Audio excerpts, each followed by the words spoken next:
অনেকদিন ধরে ইচ্ছা ছিল একবার বারবিকিউ নেশনের খাবার ট্রাই করব। তাই সুইগি ঘেটে বার করলাম এদের দুটো কম্বো, একটা স্টার্টার কম্বো আর একটা মেন কোর্স। আগে মেন কোর্সের কম্বোটা শেয়ার করি। প্লেন রাইস আর দম বিরিয়ানির সাথে ছিল 3টে হোল হুইট পরাঠা।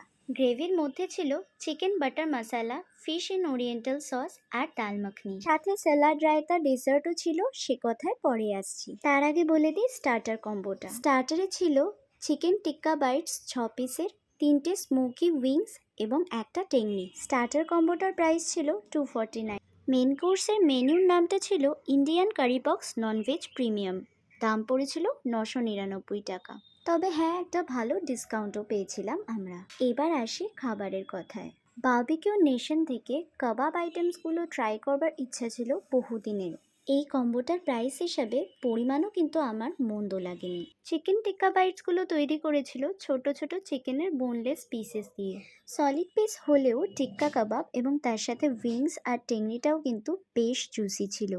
3টে স্টার্টারের ফ্লেভারগুলো খুব একটা আলাদাভাবে পার্থক্য করা না গেলেও উইংসের স্মোকি ফ্লেভারটা কিন্তু বেশ ডিস্টিংক্ট। টাংরি কাবাবটাও ছিল অ্যাজ ইউজুয়ালি টেন্ডার এবং যথেষ্ট স্যাকুলেন্ট। দূরের রেস্টুরেন্ট থেকে খাবার অর্ডার করলে ঠান্ডা হয়ে যায় খুব তাড়াতাড়ি, এক্ষেত্রেও সেই সমস্যাটাই হয়েছিল আর কি। তাও কাবাব তো আমার সবসময়ই ভালো লাগে, তাই মিন্ট চাটনির সাথেও ট্রাই করে নিলাম। এবার আসি মেন কোর্সে। প্রথমেই প্লেটে নিয়ে নিলাম চিকেন দম বিরিয়ানি। মেন কোর্সে যেহেতু অনেকগুলো পদ ছিল, তাই প্রত্যেকটি পদের পরিমাণ অ্যালাকার্টের মতো না হলেও খুব একটা যে কম সেটাও বলা চলে না। বিরিয়ানি আর প্লেন রাইসের সাথে নিয়ে নিলাম একটু ডাল মাখনি। ডাল মাখনির টেক্সচারটা কিন্তু ছিল বেশ ক্রিমি, থিক পেস্ট গ্রেভি। আমাদের মিলটায় 3টে গ্রেভি আইটেম ছিল, dal makhani, fish in oriental sauce আর চিকেন বাটার মশলা। এটা হচ্ছে ফিশ ইন ওরিয়েন্টাল সস।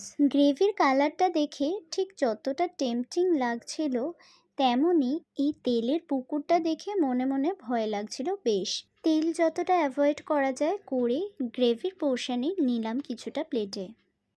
এটা হলো butter chicken, smooth rich paste gravy, কিন্তু ওই এক তেলের সমুদ্র আর কি। সে যাই হোক, আমাদের মিলে বাটার চিকেনের দুটো পোর্শন ছিল, একটা চিকেন আর তার সাথে কিছুটা গ্রেভি প্লেটে নিয়ে নিলাম। সবকিছু দিয়ে একসাথে নিজের মতো করে প্লেটটা সাজিয়ে নিলাম। ইন্ডিভিজুয়ালি প্রত্যেকটি ডিশের পরিমাণ একটু কম হলেও একসাথে মিল অনুযায়ী খাবারের পরিমাণ কিন্তু 4 জনের জন্য যথেষ্ট ছিল।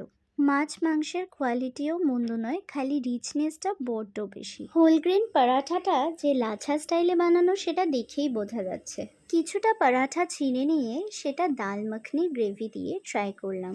ডাল মাখনিটা বেশ থিক, গ্রেভিতে হালকা একটা বাটারি স্মেল আছে ঠিকই, তবে রসুনের ফ্লেভারটা একটু কম হলে বোধহয় আরও বেশি ভালো লাগতো। বাটার চিকেনটা করা হয়েছে চিকেন টিক্কা কাবাবের মাংসগুলোকে বাটার চিকেনের রিচ গ্রেভিতে টস করে। খেতে মন্দ না লাগলেও এই বাটার চিকেন আর ফিশ ইন ওরিয়েন্টাল সসটায় তেলের পরিমাণ একটু কম করা যেতেই পারত। ওরিয়েন্টাল সসটা টক ঝাল মিষ্টির মধ্যে বেশ ভালোই লাগলো খেতে।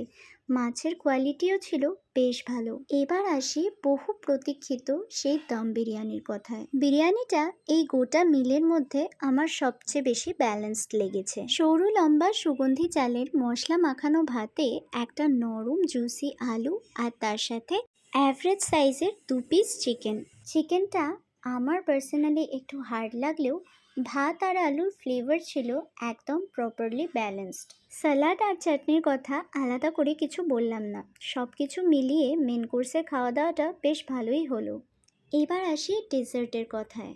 হ্যাঁ, এই ডেজার্টটা ওই মিল বক্সের সাথেই ছিল। ডেজার্টই ছিল একটা ব্রাউনি, মুগ ডালের হালুয়া আর গোলাপ জামুন। মিল বক্সটা আসতেই মুগ ডালের হালুয়াটা যখন খুললাম তখন গাওয়া ঘিয়ের একটা সুন্দর স্মেল পেলাম, কিন্তু জানি না কেন ডেজার্ট অবধি আস্তে আস্তে সেই স্মেলটা আর তেমনভাবে পেলাম না। ডেজার্টে আরও ছিল 8টা মিনি সাইজের গোলাপ জামুন। হ্যাঁ, এমনিতে হট গোলাপ জামুন হলেও দূরের থেকে ডেলিভারি আসার কারণে আর হট বলা চলে না। সে যাই হোক, একে একে আসি ডেজার্টগুলোর কথায়। মিষ্টি খেতে আমার বরাবরই বেশ ভালো লাগে, যদিও এখন সেই পরিমাণটা বেশ কমে গেছে। সেই যাই হোক, আসি ব্রাউনিটার কথায়। ব্রাউনিতে চকলেটের অ্যামাউন্ট আর ফ্লেভারটা বেশ ডিস্টিংক্ট হলেও ব্রাউনিটা আরেকটু সফট হলে বেশি ভালো হতো। গাওয়া ঘিয়ের স্মেলের কথাটা বাদ দিলে মুগ ডালের হালুয়াটা বেশ ভালো খেতে হয়েছে। এই প্রথম আমি মুগ ডালের হালুয়া ট্রাই করলাম, খেতে মন্দ লাগলো না। এরপর আসি গোলাপ জামুনের কথায়। হ্যাঁ, হট না হলেও গোলাপ জামুনগুলো ছিল যথেষ্ট সফট, খালি সাইজটা আর একটু বড় হলে বোধহয় বেশি ভালো হতো। গোলাপ জামুনটা আমি ট্রাই করলাম মুগ ডালের হালুয়া দিয়ে, বেশ অন্যরকম লাগলো খেতে। কোয়ালিটি, কোয়ান্টিটি আর টেস্ট বিচার করলে খাওয়া দাওয়াটা ফাটাফাটি না হলেও বেশ ভালো হয়েছে।